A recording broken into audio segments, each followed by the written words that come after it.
สนิทกันลง มาป้ากันแล้วปีแก้วน้องแก้วคนฟังทั้งหลายบทข่าวธรรมะเอามาขยายเรื่องเราใดจากมาเหล่าอู้เจิญยิงเจิญใจจุคนจุโหมีใจจินสู่เราฟังมาด้านเนอแกเท่าปันกลางไผลังบอดยังยังตัวหมอนค่า106.50 FM เปิดฟังดอทาทุ่มหนึ่งไหลมาหยัดมิดเฮามาปะกันทุกวันประจำในวันอาทิตย์เป็นบทประพันธ์นิยายบทข่าวธรรมะเอามาสอนใจ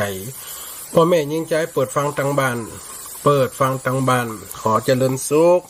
เจริญสีเจริญมีเจริญไว้เจริญจิตเจริญใจเป็นอย่างศรัทธาสาธุชนคนฟังรายการสถานีวิทยุณตอนนี้อีปล่อยเบ็ดที่ได้ฟังรายการเนอทีนี้เขาได้มาปะกันแหมรอบหนึ่งเนาะในอยู่ในเรื่องของบทข่าวเรื่องผีคุ้มหลวงนะตอนอวสานพอดีเนอะอีปล่อยแม่เนอะคนใดเข้ามาฟังรายการแห่งการรอคอยนะก็ได้มาปะมาปกกันประจำอย่างที่เฮาได้ฟังกันทุกวันอาทิตย์หน่อยปล่อยแม่เนาะการเลือกสายใยบุญเนาะก็ยังมีติดต่อและก็ฝากงานบุญก็อีปล่อยแม่เนอะที่คนฟังรายการเนาะเชิญร่วมทำบุญถวายภัตตาหารเพลนและน้ำปานะพานิสิตปฏิบัติวิปัสสนากรรมฐานของมหาลัยสงฆ์เฮาประจำปีการศึกษา2567ระหว่างวันที่15ถึง17ธันวาคม2567ณวิทยาลัยนครลำปางอำเภอเกาะค่าจังหวัดลำปางรวมทำบุญธนาคารก็ได้หรือว่าไปตีมหาลัยก็ได้เจตจำนงอีปล่อยแม่ได้ตั้งจิตตั้งใจไปหรือว่าโทรสอบถามไปก็ได้เนาะทางมหาลัยตีทางครูบาอาจารย์แต่ละตนแต่ละท่านได้ประกาศต่อเนื่องกันหลายวันมานี้นะอีปล่อยแม่นิสิตก็จะเริ่มเข้าปฏิบัติธรรมละวันนี้คงจะเป็นวันแรกกะเนาะวันที่15นะอีปล่อยแม่น้อยแล้วก็ฝากบุญตามวัดตามวาดด้วยเนอะที่เปิดฝากใบประกาศมาวันที่18ก็รับฟังธรรมเทศนา3ธรรมะอาตมาภาพเสน่กาหลงและอาจารย์แก้วเก๋ทุกปีใหม่ทุกปีเน้นทุกปีเน้นยังติดอยู่ว่าเน้นอยู่นะผลเป็นตุละที่บ้านยายแก้วอากาศโป่งเนอะอีปล่อยแม่คนใดจะไปฟังหรือไปร่วมทำบุญตักบาตรตักปกเนาะตักบาตรเนี่ยปกกำเก่าว่าอันเนาะกับพระนิสิตหรือครูบาอาจารย์มหาสมชาติมหาบวรวิทย์และอาจารย์มหานพดลหรืออาจารย์มหาเต่งเจ้าคณะอำเภอวังเหนือเฮาประกาศอยู่กับนิสิตออกไปหลายที่หลายบ้านหลายสถานที่ที่เปิ้นได้ประกาศประชาสัมพันธ์ต่างๆเนาะแล้ววันที่21อาตมาภาพไปเทศนาธรรมที่ปนเนอร์อำเภอวังเหนือ2ธรรมาสงานศพเจ้าคณะอำเภออดีตเจ้าคณะอำเภอวังเหนือเนาะวันที่21เนอะจะได้ปะไปพบกันวันที่26กับไปปะกันที่วัดบรรพุสถิตไปเล่นละครวงใหญ่เนอะ12กว่าชีวิตพระเวสสันดรชาดกถึงจังจ่อยจังซอตุเจ้าพันไหนอาตมาภาพกับตุปีเก๋ไปเหมือนกันตะกี้ตุปีเก๋บัดได้เข้ารายการเพราะว่าปูเปิ่นเสียชีวิตเนาะไม่ว่า2 วันก่อนละปุ่นกะคงจะโป่งซบทำกรรมกะคงวันศุกร์ปุ่นอันนั้นเป็นเรื่องของภารกิจความเป็นลูกเป็นหลานก็ต้องทำความกตัญญูต่อบิดามารดาปู่ย่าตายายที่อุปการะมาก่อนแล้ววันที่30เนาะอาตมาภาพก็จะไปห้องขวัญเตปูนจังหวัดพะเยาที่จังหวัดพะเยาห้องขวัญหนักแล้วก็จะสดไปเตะที่บ้านแรงนี่ก็3ธรรมะทุกปีเก๋ทุกปีแก้วเก๋กับอาจารย์เสน่กาหลงและทุกปีทุกปีใหม่เขา3ธรรมะที่วัดบ้านแรงใครจะไปป้าไปโป๊บไปร่วมทำบุญกันก็ได้วันที่13วันที่30วันที่13อยู่ว่ะต่อแล้วก็วันที่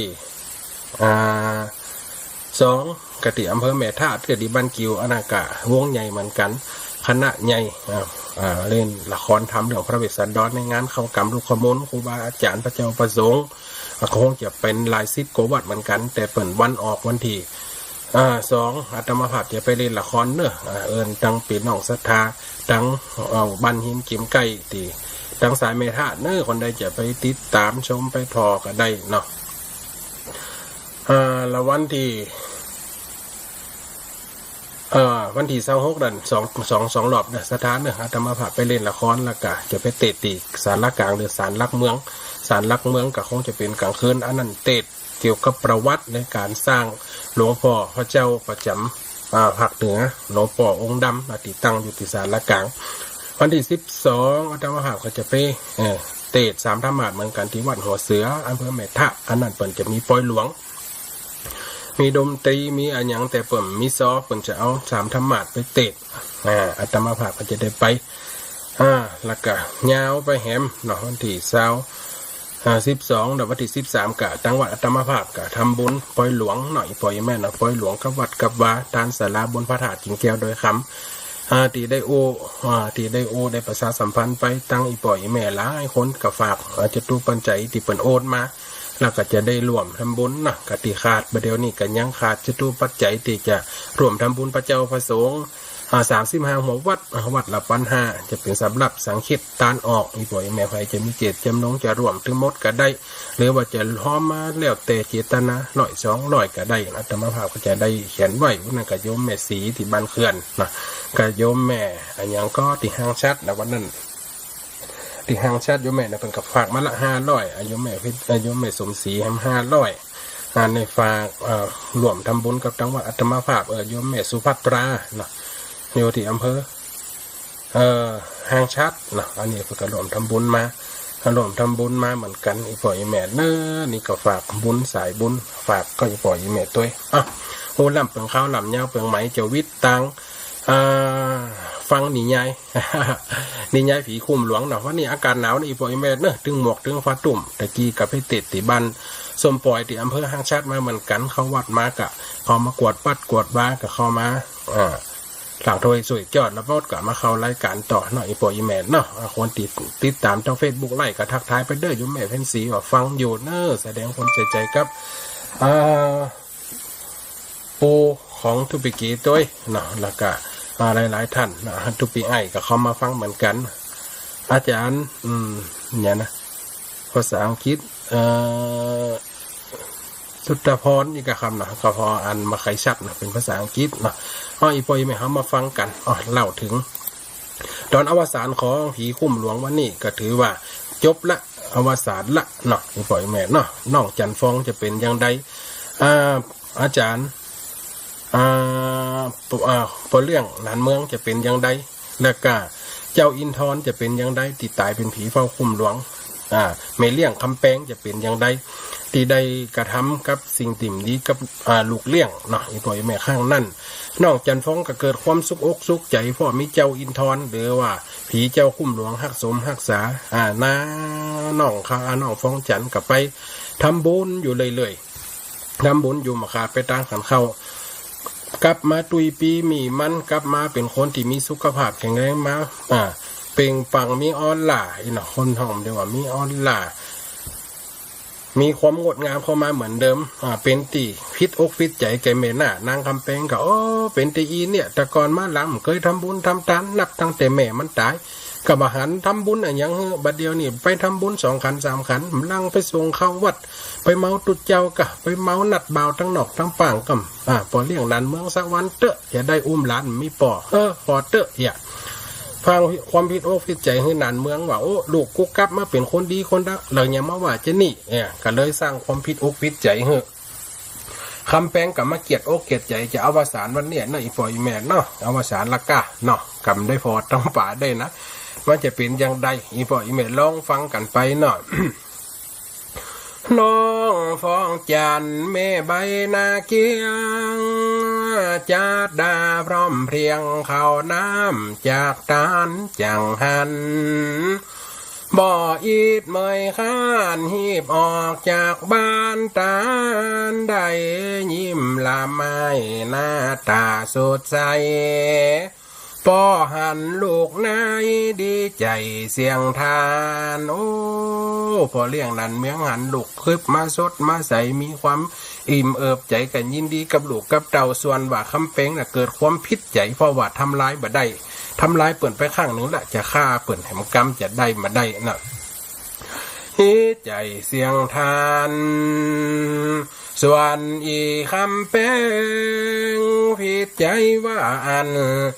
แต่งลำพันสะปะแต่ก่อนมาล้างบ่หันมันเนี่ยแต่งไปอูบ่าวต่างเฮือนบ่เหมือนพอเนื้อจะงามนาเชียนมีหลานอยู่เดือนหาป้อบ่ได้ว่าทักว่าทางอีคำแปงมันมาตามหลังฟ้องจันใจใจ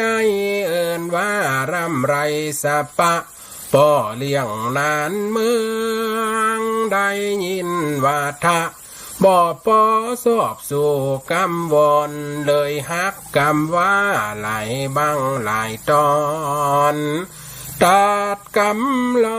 อนคำแปงต่อหน้าฮักนาเมียสองนาลูกว่าลูกคาเลี้ยงนอนลบตบฟ้าหูกิริยาพร้อมพรักอย่าเหือได้ยินกำนี้จีจักข้าบ่อปอหุ่มเต่าใดส่วนหญ้าคำแปงก็มืดโคตรใจจะเป็นเรื่องหลายต่อไปจากนี้พิษพกพิษใจจะเป็นอย่างไรคำแปงดาดุกเลี้ยงด้วยกลฝาจันฟ้องกำบัดสนติวซ่าเข้าประทานขันเข้าไปหาครูบาติวัดเพื่อจะไปทำบุญให้เจ้าอินทร์กับแม่ของตนตีได้ตายไปแน่พ้องจันไปวัดบ่อตันปัดตาคำแปงก็มาเอิ้นด่าโดยกลว่านัดปอดใจเฮือใต้เฮือโซนแหมบ่าเมินแต่เล่าป่อเลี้ยงนานเมืองแปงนาเหยียกเย้าดูด่าเดือดเข้าหลายทีพิษใจคำแปงบ่อสมศักดิ์ศรีมั่มมึกใจดีแต่โคตรเสียงทานหลวงจันคิวยันกังเป็นใจด้วยลูกเป็นใจด้วยลูกเดี๋ยวนี้เริ่มฟังลูกลำฟังกูละ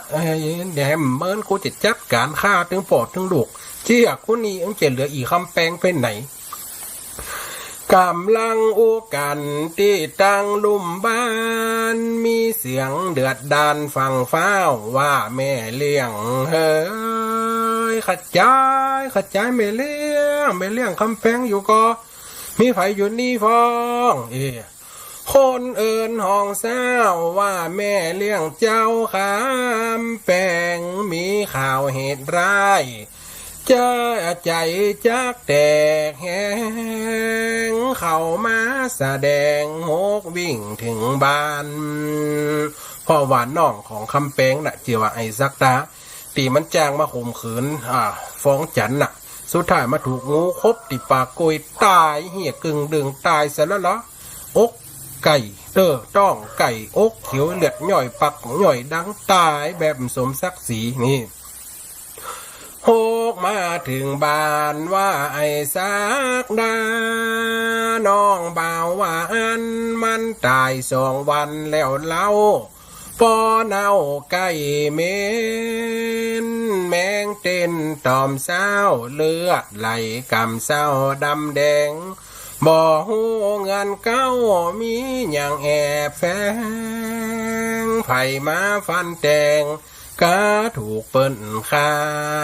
บไม่เลี้ยงบัดเดียวเนี่ยไอ้สักด้านน้องมาเลี้ยงตายแล้วเด้อไผ่บ้าฆ่าบ่หูไผ่บุบไผ่ฟันไผ่แทงหัวเลียดออกปักออกดังต้องไก่เห็นแมงตอมยั่วไปพอเตอเอาเลี้ยวกันนั่นคำแปงได้ยินกับปะเวอปะหวากัดเตน้องกูเอโลขึ้นจังกะนี่คนดีปล่อยไม่อ่านก็ตายกับสิ่งติ่มดีแต่มาทำสิ่งดีดีไว้เนี่ยก็ถูกเปิ้นขาส่วนว่าคำแปงน้ำตาย้อยหน้าผ่าเวอผ่าวาสาตานให้หุยโหยหาพ่อแม่จันอ่านเขาอยู่บ้านเฮือนเดียวให้กันกอดกันให้เสียงดังเกี่ยวบ่โหนาวแนว ปรึกษาว่าอาจารย์เสียนชวนแม่คำแปงลูกเต่าเป็นลมเอ้ยสักดาลูกแม่ไปตายเป็นยังคำแปงกับเปียไปหาแม่หันใส่แม่เป็นลมเป็นแรงกระติ้วขึ้นมาปอบก็เข้าอุ้มน้องจันตาคือน้องลาเขามี3 ปีน้องก็เข้าไปออกอีแม่ทำใจเด้อเนี่ยคนเฮามันฟังหลักเกิดความตายขึ้นมาปรึกษาว่าตานเขาเลยปากันปีคืนสู่บ้านไปช่วยงานศพน้องสวดอภิธรรมวงวานเปื่อนป้องก็ได้บอกเอินกันไปบอกพี่บอกน้องจวนปีนานเมืองบอกอูจ่าใครโดยกับหญิงใจหมดจองหมดบานไอ้ซะอาจารย์ตาเป็นน้องกับไปคำแปงเป็นปีกับไปพ่อกับแม่กับไปพอเลี้ยงนานเมืองก็จำเป็นไปกับน้องเมียตายถึงคนละกะฟ้องจันอยู่บ้านคนเดียวกำนันจะเกิดยังขึ้นอีพ่ออีแม่นี่พ่อฟ้องจันปันหูแล้วลูกพ่อผีเจ้าคุ้มหลวงมาบอกตะคืนว่าฟ้องจันเฮ้ยบัดตั้งเสียใจคนตีทำบดีกับน้องตอนนี้มันตายแล้วแต่ฟ้องจันปันหูแล้วลูกเพิ่นกับไปวัดทำเป็นตัวเสยเนี่ยหมดจองหมดบานส่วนว่าฟ้องจันก็อุปากตานกาปิกมาจากวัดว่าตึงบ่ไปอูไขตอบสัตว์เพราะหูใจโดยความในไอ้สักดานี้สมควรดีตายเรื่องราวความจริงฝังใจอยู่หันเอลโลมันฝังใจกะห้อยสักดาเนี่ยไปข่มขืนมันลูกไปกระทำซ้ำเล้าเพิ่นเขาเลยปากันออกจ้องออกบ้านเหลือก็ฟ้องจันเต่านั้นป่อเรียงนานเมืองก็อูลูกจันป่อจะจ้างหวานคนมาอยู่เป็นเปื่อนลูกช่วยเป็นหูตาเป็นห่วงลูกนะคนเดียวอยู่บ้านปอบไปเถอะเจ้าไปฟ้องจันนะมาได้อู้ให้ป่อฟังไหวสักดาติดตายเนี่ยมาข่มขืนมันว่าป่อไปเถอะเจ้าตึ้มไปคนนี่สำรับศพนี่น้องตึ้มไปหย่ำพาตายฝังตายเผาเงาหย่ำน้องตึงอยู่ในใจเนี่ยป่อไปเถอะน้องไปจะไปกับไปเด็กน้องจะอยู่คนเดียวถ้าไปจ้างไฟมาโอ้จ้างกาลูกโอ้ไปได้หยังอยู่คนเดียวตัวเป็นยิงคนเดียวอยู่คุ้มหลวงคนเดียวคนอื่นขโมยตัวหลักขึ้นมาเนาะจะเนี่ยจะได้เกิดขึ้นก็เลยไปจ้างอีป้าเฮียนคำมาแหมคนน่ะเป็นหูเป็นตาเป็นห่วงลูกนะคนเดียวอยู่บ้านไปจ้างเฮือนคำแม่ป้าเขาหันเป็นเพื่อนคืนวันลูกหลักเขาก็ปากันออกห้องสำนักไปซบน้องบ่าวคำแปงฟ้องจันนาดน้องอยู่ห้องจัดแจงคำเจ้าไงแหล่งปาดกวาดขวาดเพียวกลางคืนมาแม่ใบนาเซียวมีเจ้าอินทรซ่อนใต้เขาจากกันบ่มีเบี่ยงใจเพราะฮักได้จะปอคนกับฝีเป็นแฟนกันอย่างเจ้าอินทรก็ออกมาคุ้มคองมาหวีผมฟ้องจันมามาจากกันหนอแน่กันอย่างได้จะปออยู่คนละพบต่างจากนั้นนอมีใจชอบปอดูแลฝ่อเฝ้าส่งคืนผ่านไปคำแป้งต้องเต้าป่อเลี้ยงนานเมืองปีกไว้จบจากงานศพเผาแล้วมด2 วัน 2 คืนปีกมาเสร็จจากเผาพีสักดาหนองไทยก็ปอกไฟขึ้นมา พี่น้องป่อแม่คำแป้งนานนาพร้อมตึงจันตามาฮอดคุ้มเจ้ามาได้ยินเสียงฟ้องจันน้องเนาโอ้กำสำเนามวนเพราะเหมือนว่าคนเดียวกำเขียวสอเลาะไข้หัวจื่นสู้นาคำแปงก็บอกยังสามีกาป่อเลี้ยงหกมาหันจริงแน่มันพอดีฟ้องจันอยู่ในห้องกับเจ้าอินทร์สองคนอูจากันอ้อม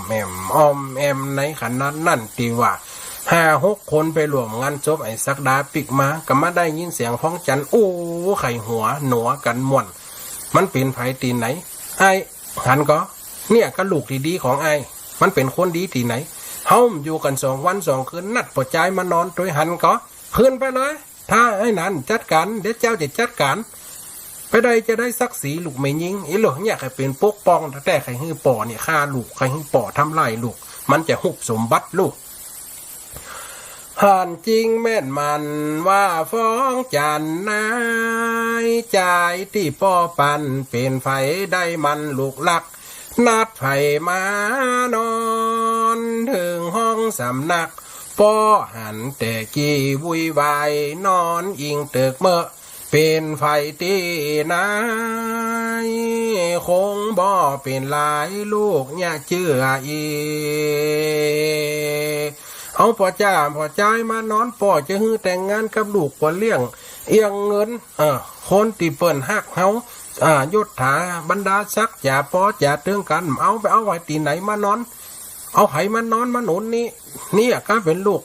เศรษฐีป่อเลี้ยงเป็นลูกป่อเลี้ยงในห้างทำตัวมีคำแปลงได้ที่กระเสริมกลโยนกำตอกลำตำริมไข่ผัวทำลายลูกคำแปลงใดที่เก่ากำจูจีมันตึงบอดีปีไทย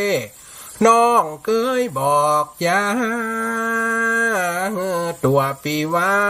บ่เจือน้องได้สัตยาหันก็น้องถึงบอกตั้งแต่ต้นละไอ้เจียเถียงกูกำหันหัวหันก่อกำนี้คำหน้าคำตาห้องมันออกมาใจคนซ่อนฟ้าคำแปลงอู้หมายใส่ไฟตอนหน้าพ่อนานเมืองบ่อยังเลือดขึ้นตีนโหโอ้โหหลายครั้งมันบ่สมอ้างสักลายตัวลูกป่อเลี้ยงมาถากหน้าขายนัดจูสู่ใจมานอนถึงห้องเข้าไปยังใหญ่กำมีดไปอีฟ้องจันมึงมาได้เถียงป่อกูกำหันกำหน้าตำตาลูกสักสีลูกป่อเลี้ยงมีในตัวสักน้อยสันดาน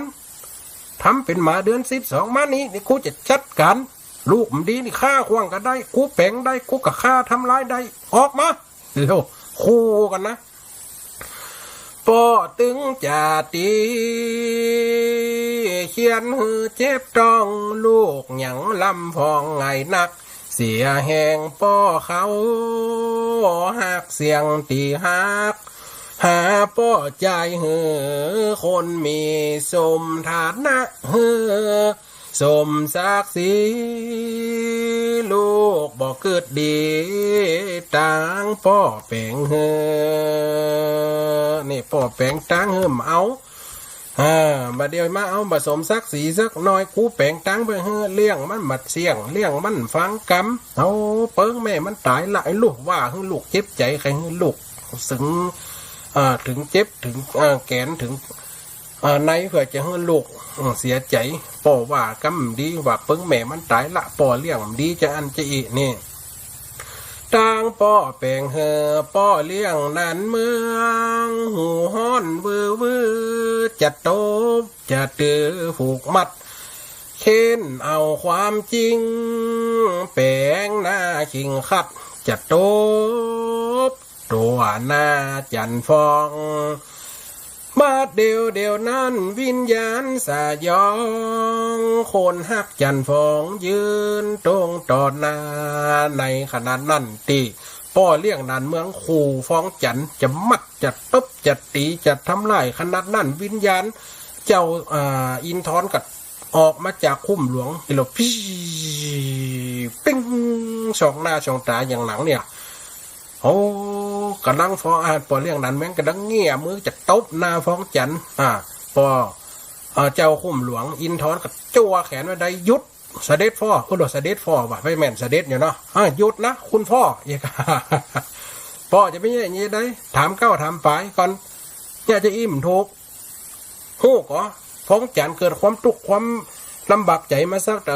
พ่อเนี่ยหักเมียกลัวลูกหักเมียไม่กลัวลูกหันก็เดี๋ยวพ่อถึงจะฮู้ดวิญญาณชดออกมาว่ะยืนตรงต่อหน้าเจ้าอินทร์ก็จะตอบตาว่าใจนั่นกาตอบตักคือข้าอินทร์ย้อนว่าข้าหักยางตัวน้องเนาจันฟองเหตุการณ์เร็วร้ายซ้ำสองข้าหูแนวกองทุกเรื่องทุกดานถามข้านี่ป่อข้าหูหมดเรื่องเก่าเรื่องไปจะเล่าให้ฟังป่อรับตาฟังนะคำแปลงได้ยินพี่เจ้าปากตานก็ตาดกำบันว่าลัดเปิงอีฟองจานที่มันไปวัด เพราะสมสู่ผีเพศภายคนเป็นแต่อยู่กับคนตายคือจะห้อนวายมันเป็นเจียหันก็ปีนานหันก็เป็นว่าลูกปีนานเอาหัวผีมันดีที่ไหนคืดบ้านคืดจองบ้านเมืองบ้านเงินก็จะยุ่มได้มันมีตีไหนบ้านไหนเมืองไหนไผไม่เนี่ยเจ๊โอ้เป็นคนดีเอาผีมาเป็นผัวเปิดทั้งว่าหลายหมาดีหลายผีให้สักวันก็ลงหัวปีนานย่ำข้างนิโลตอกล้ำจำลินแฝดจะหื้อป่อทำร้ายเจ้าอินทร์สมึดกับกำนันแน่ก่อนที่จะว่านะคำแปลงที่จะว่าฮื้อฟ้องจานเป็นคนดีจะว่าฮื้อตัวข้าเป็นคนดีตีไปตีมาสู่ดีเพียงใดฮะมาอยู่กับเปิดนี้เนี่ยอย่างกับฟ้องจานไม่ฟ้องเอาละเริ่มไขกันละเปิดกลกันละเปิดกลเปิดเตยกันละเอากำนันจะเป็นอย่างใดว่าเป็นผีเฟดผีฟ้ายผีสั้นจำอิโลพอสมสู่ผีเฟดภายเป็นคนแต่อยู่กับคนตายคือจะห้อนวายมันเป็นเจือแม่มันตายไปเหมือนก้อนกี้บ่กินบ่ตานสักครั้งเมาผัวผีทำบุญบ่ย่างเป็นว่ากำอังตั้งวันหันแล้วกานั้นปีนานฮือจัดการกำจัดวิญญาณถอนคืดเติกบานถอนคืดชงเคาะกันดะสะกดลดน้ำไปฮือผีตัวนี้ได้อยู่บ้านหลังนี้ปีนานเนี่ยเลยอย่าเอาตุ๊เจ้ามาตุ๊เจ้าที่ไหนมันได้กลับไปมหาลัยสงฆ์ก็ได้ ไปเอาเปิดเอาไม้เป็นร้อยตนมาถอนแล้วไปฮือมันได้อยู่ผีไผตีไหนทั้งได้หัวไม่แอบอ้างเป็นผีเจ้าคุ้มหลวงจะได้ถอนเดี๋ยวนี้ถอนคือเติกบานส่วนว่าจันฟองก็ออกปากต้านหัวใจนงคานโลกไทยหักเจ้าอินทร์สาบานกันไว้จะรู้อยู่ร่วมใจใจค่ะอย่ามาทำร้ายสันดานชาติมาเพราะมึงใจกาทำลายผลปีอีคำแปงมึงสับปะลีบ่ใจคนดีป่อไทยคำแปงก็เลยไขความจริงก่อนว่าคำแปงว่าฟ้องจันไขความจริงว่าคำแปงอย่างกับมันไหวบาตีตายล่ะน้องมันไอ้สักดาตีปอบไปเผาศพมาล่ะนั่นน่ะตีคนมาทำลายจิตใจน้องมาข่มขืนลูกหันก็เดี๋ยวลูกจะเล่าเก้าเล่าไปให้ฟังป้อฟังแต่ป้อคิดพิจารณาไฟพิษไฟถูกมันบ่ใจดีป้อไทยจะเล่ากำลังป้อหูไว้ตีลูกอยู่ได้ตึงวัน เจ้าอินทรมาอุปอบควานความทุกข์ยาบันลูกเกินหับใดให้สักดาน้องมันบันไกที่ตายวามไว้นั่นแหละอีคำแปงมันแจงจีแนะเฮอมาข่มเหงลูกยิงมันแต่งดอกเป้าลูกบ่หูจริงตามกำอิงใจตกตองโกยลูกลงกลมันคำแปงแสงสวยฮือน้องมันมาทำร้ายพลาดความสาวลูกเก็บงำไว้มีแต่ปีไออินทรสองเรารักบ่มีทายทอนลูกอูวอนป่อได้ฟังเจ้าเล่าเก้าเล่าไปตีไปตีมาคือฟังหมดป่อเลี้ยงนั้นเมืองน้ำตาล้นเบาได้ฟังสำเนาลูกฮักน้ำตาไหลตกลงผ่าพักอีใจยากทำอีคำแป้งนี้ชั่วช้านานำมากระทำลูกกูอย่างความจริงเปิดเผยมันซับปนปีมึงอีกาลีตำจ้านั่นเมืองเหลวไปพอนางคำแพงมึงเป็นคนบดีกาลีแห่งบ้านหลังนี่มึงอยากกับลูกกูได้จะได้กูเอามาอยู่สุขสบายมึงจะอยู่กับตัวมึงป้อมึงกับมาอยู่แม่มึงกับมาอยู่น้องมึงกับมาอยู่มึงอย่าเอาน้องมึงมาทำลายลูกกูอยู่กะมึงนี่สวดซาสามันขนาดนักกูจะฆ่าให้มึงตายในวันนี้ว่าตัวให้ตัวหลกแอนดูลูกเก็บความงำคำความลับไว้ได้เป็นปี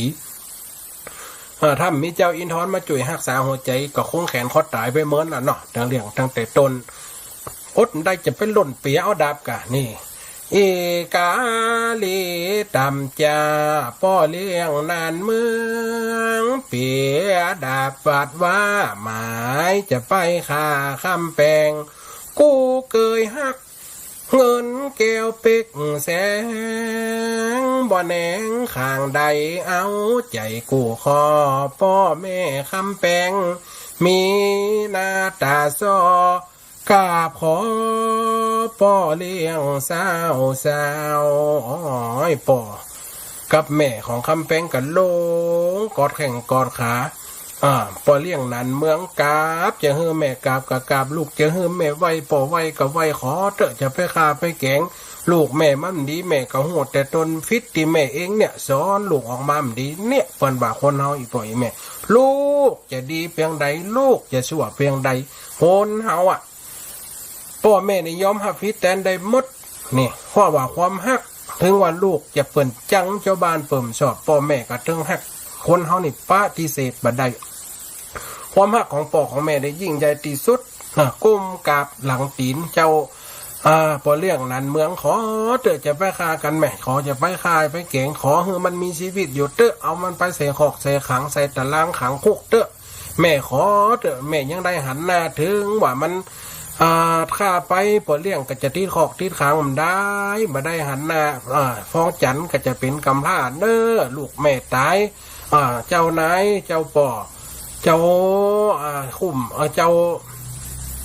ปอเลี้ยงก็จะไปที่ขอกนะฟ้องจันจะอยู่ด้วยไฟขอเตอะอีหลอให้กันสนิ่งสนองเนี่ยสัมปีสัมปอเนี่ยห้องให้สาวส่วนจันตราก็หกฝั่งฟ้าวกอดแข้งปอเลี้ยงตันใดว่าขอเตอะอย่าคาหือตายมองเอาส่งไปติดข้อก็ได้ส่วนว่าคำแป้งแยงพ่อเนื้อใจโลนหกไปห้องตองมันเอกโวยวายเหมือนบ้าเหมือนบ้องเข้าไปในห้องตันควันคำแป้งกับปะเวอปะวะบับไปกูบับไปกูบัดตายกูบัดติดขอกล่นเข้าไปในห้องปะเวอปะวะตันใดนั่น ไปเปียเอาก้มน้ำมันดูสมัยก่อนมันจะมีไฟฟ้าหน่อยปล่อยแม่เนาะเป็นก้มก็เป็นตะเกียงเขาเจ้าฟ้าอยู่ที่เปิ่นใส่น้ำมันน่ะนะ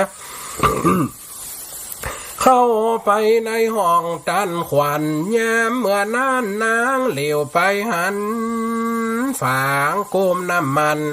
ติดไฟวางตังแล้วก็ไขหัวว่าอย่ามาสร้างเมื่อกูหมดตังสุดท้ายจะยับกูไปส่งตัวขังไว้สู้อย่าได้สักคนสู้อย่าอยู่ได้สักคนมันก็ขวางสักก้มไฟสนสนกำนั่นไฟลนก็ลุกว่าขึ้นเปิ่นตามกุมไฟกุมยามไว้ลูกตั้งแต่หัวคันไดถึงกลางเตือนถึงในต้องห้องในต้องอีคำแป้งกันหล่นไปกำผัดกำห่วงมัดนี่กูยุ่มได้มึงก็ยุ่มได้สักคน อย่าใครหัวลั่นบ้านลั่นเมืองกลายเป็นผีบ้าผีบิดล่ะกำผัดต้มตำไฟกับลูกกับอีปล่อยแม่น้ำมันเนาะน้ำมันกับไฟกับไม้กับสมัยก่อนมันเป็นฝาเฮียนลูกไฟลูกว่าเพิ่นคนสุนลามุนแต่การบึนซ้ำเป็นกลางคืนเมิดลำคนหกโดยกันเปียเอาคู่น้ำจะโหดเหือไฟหมอดลงบ่อเป้ห้อนว่าภาพไฟถมซ้ำว่ามีลมตีถมเข้าบานส่วนว่าคำแป้งหกนี้จากหันจะเอาตัวมันหลอดปนเสียบาปโดยตันมาบันเก่งโยนคำแปงก้นลงเต้านอนไปของขอบประตูเต้าขลุ่มตุ้มตำบนกันมันจะหล่นเอาตัวมันหลอดจะเฮือเพิ่นตายคำคุ้มกันหมดเสียวัดตกจานหลวงกันเนาะตกลงเต้านอนตกคุ้มหลวงแล้วแน่นิ่งเป็นคอน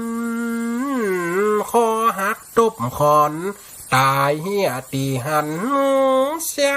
ใจตายสารโลคนดีตายตกจันหล่นไฟไหม้ส่วนคนตั้งหลายหกไปจากปานคุ้มหลวงไฟฟันเอาลูกป้อเลี้ยงนานเมืองหัวมุนโกนสุกอุ้มเอาลูกน้อยจันฟองอ้อยปอกก็อุ้มเอาลูกหล่นออกมาลึกไฟไม่เป็นกองแสงทองแดงเสียงแดงทองเปลวสูงจอดดังออกมากันหมดจากคุ้มหลวงสร้างแต่ว่าหนทางแห่งรักเจ้าอินทรฟอหาแฟนฮักโบกมือลาก่อนคนดีอ้อยเจ้าอินทรอยู่ในกองไฟบอกออกมานะพ่อเปิ้นว่าไอ้จะออกจากคุ้มหลังนี้ได้ข้าว่าคุ้มหลังนี้ถูกการทำร้ายหรือว่าเผาไหม้ไอ้ก็จะไปจากตรงนี้จริงๆป่อเรื่องอินทรอุ้มลูกหล่นนะลูกออกจากกองไฟได้แล้วนางก็ให้เจ้าอินทรหันเจ้าอินทรโบกมือลาว่าขอลาก่อนเด้อน้องรักในจัดนี่ไอ้เป็นผีน้องเป็นคนเฮาอยู่ด้วยกันมาได้จากหน้ามีจริงถ้าว่าฮักของเฮาคงมันเฮาจะอยู่ด้วยกันในภาวะจากหน้าลูกนี่โอ้เปิ้นฮักกันจ้ะอีปล่อยอีแม่ยกมือลาก่อนคนดีเจ้าปีลาแล้วเมื่อข้างเป็นผีคุ้มหลวงหนทีที่อายกึดสร้างวิญญาณเวียนวนตายปนกระดังไปสู่ต่างจันฟ้าพอจิตห่วงหาเกี่ยวของวาดว่าได้ตายความหนาฝั่งลอยบาดเดียวนั้นคุ้มไม่เป็นฟอยบ่ห่วงบ่คอยจะไปจากหน้าส่วนว่าฟอจันฟองว่าเจ้าปีข้าเฮาฮักกันมาบอกไว้น้องมอบหัวใจเจ้าปีไว้ น้องอยู่บ่ได้เป็นจริง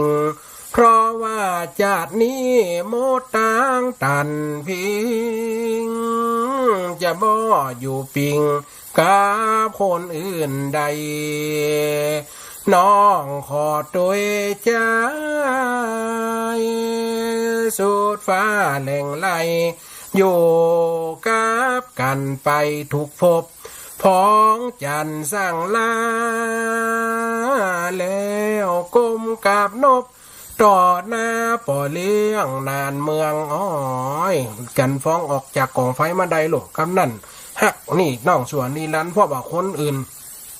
มีแต่ทำร้ายตัวน้องมีแต่เจ้าผีเจ้าอินทร์อันต่ออันตนเดียวองค์เดียวตีฮักน้องก้มกราบหลังตีนปล่อยแม่เฮ้ยนี่ก้มกราบหลังตีนป่อเลี้ยงนานเมืองล่นเข้าไปในกองไฟเจ้าแม่ในแม่ตายไปโดยคนฮักนี่ฮอเลออกกับนบต่อหน้าป่อเลี้ยงนานเมืองสิ้นเสียงแล้วนั้นนางยิ้มย่อยเยืองบ่คนอยู่เคียงจันตาเปื้อนโดยว่าจาดนามีบุญบ่อแสงสวยคงมาอำหน่วยปานปบฝากป่อปิตาผู้ตีเข้ารบต่างก็บ่มึงกำใดมาเดียวนั้นฟ้องจันกันใจโหเข้ากองไฟตายไปต่อหน้าป่อเลี้ยงนานเมืองแทบจะเป็นบ้าให้หาการด่าโรครักเมื่อโดนปาดใจแล้วเอามีดฟักแหลกเลี้ยวย่อยไหลป่อเลี้ยงนั้นเมืองให้แทบขาดใจ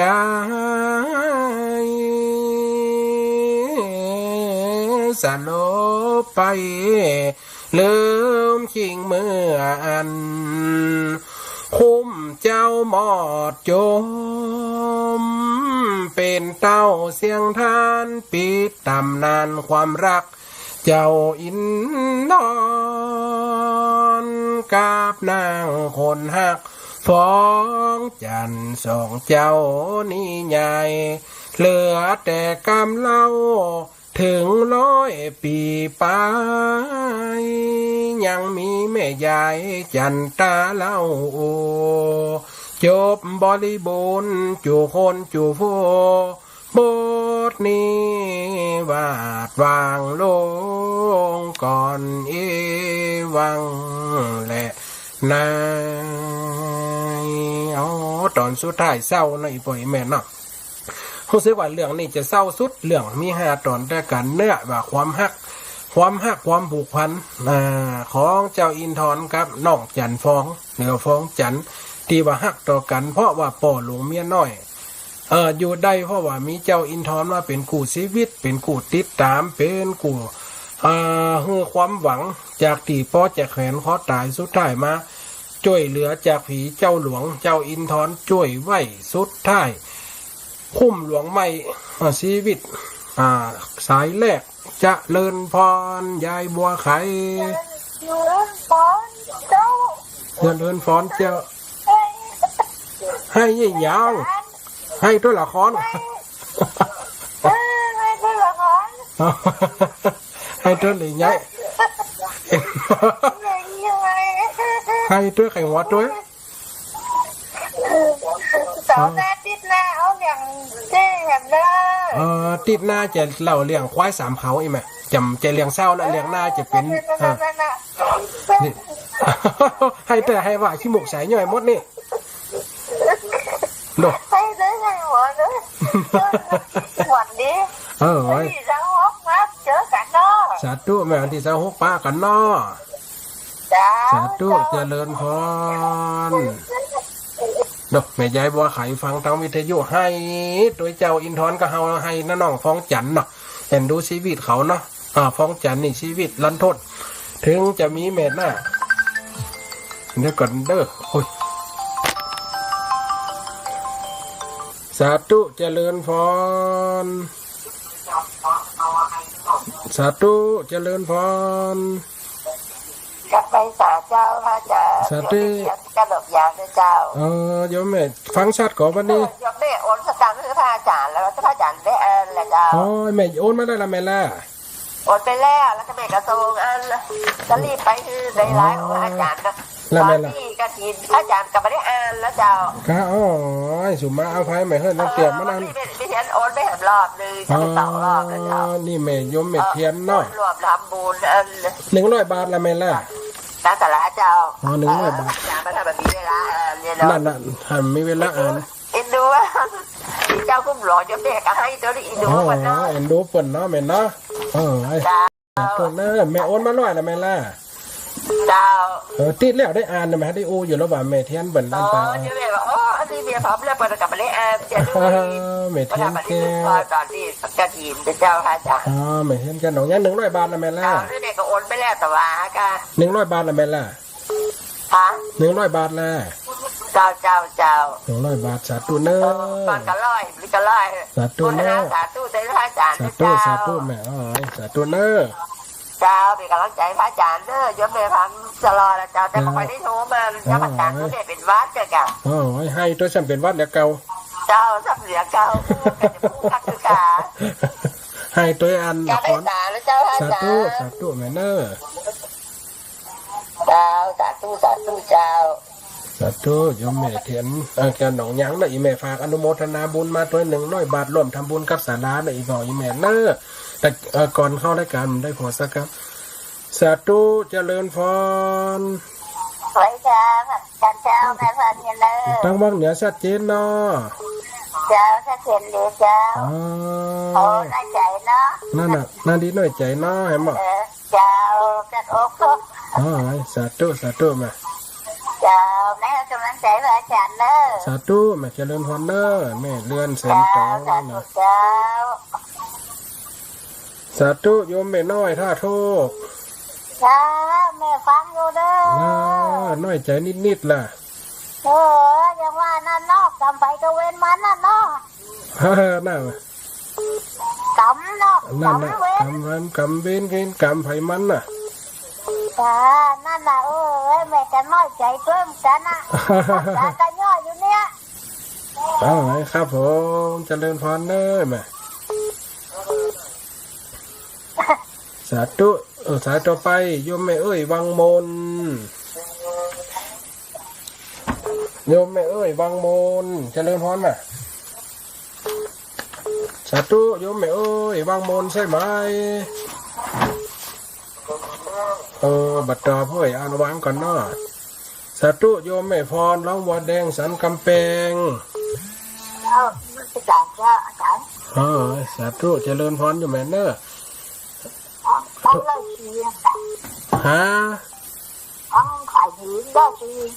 ฝ่ายหิน104ละแม่ล่ะสาธุแม่เนอะ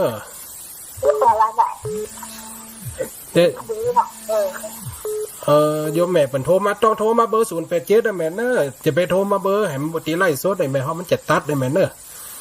โยมแม่ยังก็เป็นจังโทรมาได้กันเนอะมาใจแหมคนแม่เป็นโทรมาแหมอันมือถือแหมเครื่องนึงโยมแม่ติดเบอร์โทร0833257921โทรมาแหมเบอร์ได้แม่เนอะเดี๋ยวก่อนโยมแม่ยังก็นี่อีแม่จะไปโทรมาเบอร์นั่นเด้อมันตัดสายอัน Facebook นี่แม่มันใจย้ายพรสาธุเจริญพร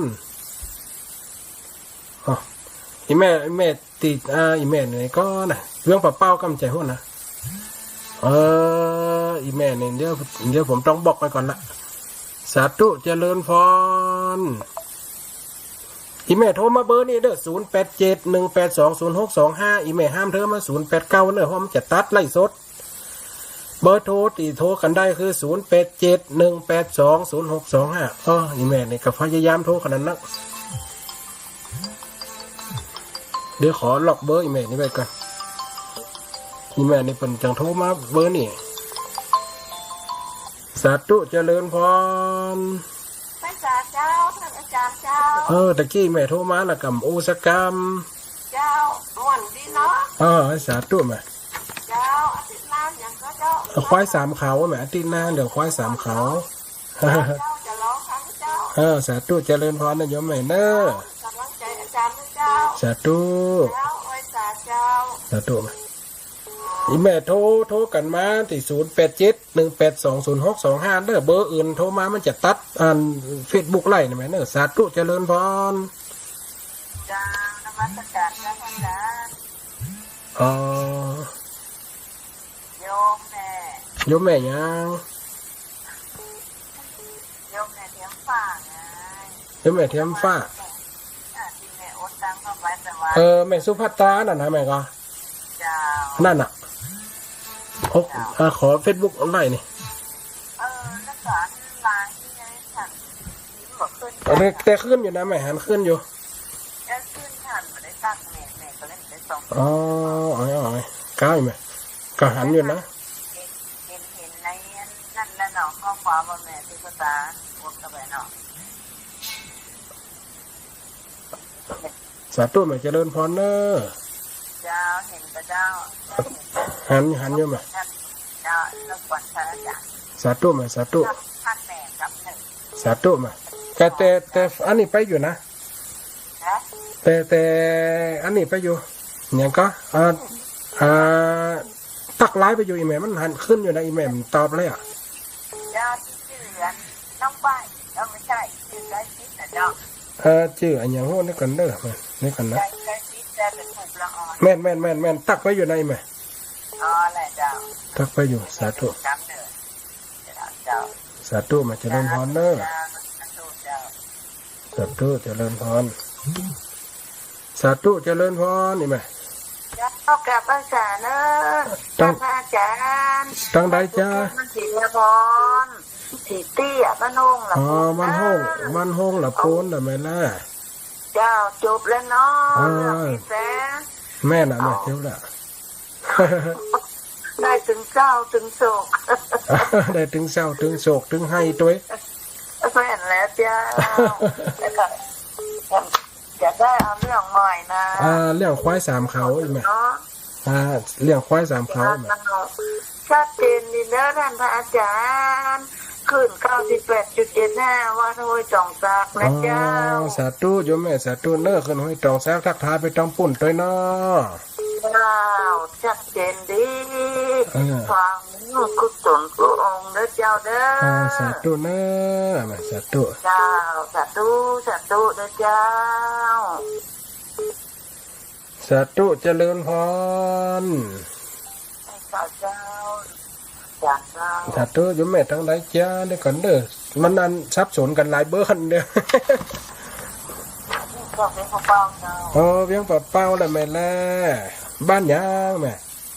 บ้านโป่งหนองเจ้าบ้านโป่งหนองทั้งพูดชัดเจนแล้วแม่ล่ะชัดเจนเจ้าสาธุเนอะอนุโมทนาในการฟังตุ๊กเต่าเจ้าแม่จี้กองหลวงประจำไม่อันตานเข้าไม่